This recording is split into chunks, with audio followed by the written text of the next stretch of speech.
11 people have died in drowning or boating accidents on Lake Lanier this year, including a father and son. Charged with responding to all of those calls are divers with the local fire departments. 11 Alive's Caitlin Ross shows you what they deal with under the surface of Lake Lanier. It's dangerous and deadly environment. Clear and calm on the surface, Lake Lanier is anything but. You can get yourself in trouble really quickly. Lanier was built in the 1950s to provide drinking water and hydroelectric power for Atlanta. Recreation was an afterthought.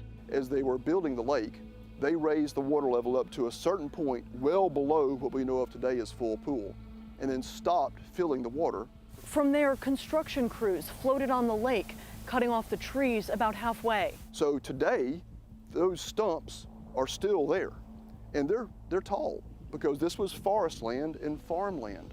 Also beneath the surface, old homes, barns, even a racetrack, which famously surfaced during the 2007 drought.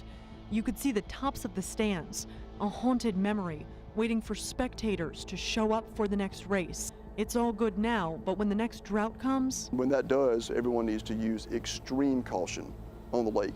The Forsyth or Hall County dive teams respond to every rescue and recovery call. Generally within the first hour, we're in what we call rescue mode.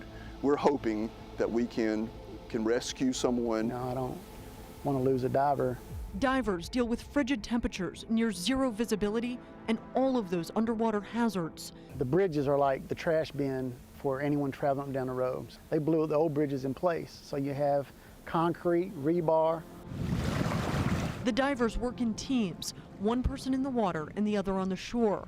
They're tethered together by a rope and communicate by tugs on the rope.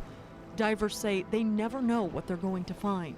It's bad enough that you got a loss of life, but you see their grieving family.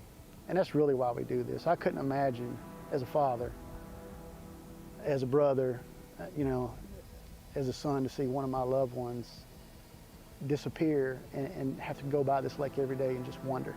That I wouldn't wish that on anyone. That is a tough thought to deal with. Yeah. So the biggest takeaway from our day with the dive teams: always wear a life jacket, even if you are an amazing swimmer. Yeah, that's right. And there are so many hazards and deep drop-offs. You never know what's beneath that surface.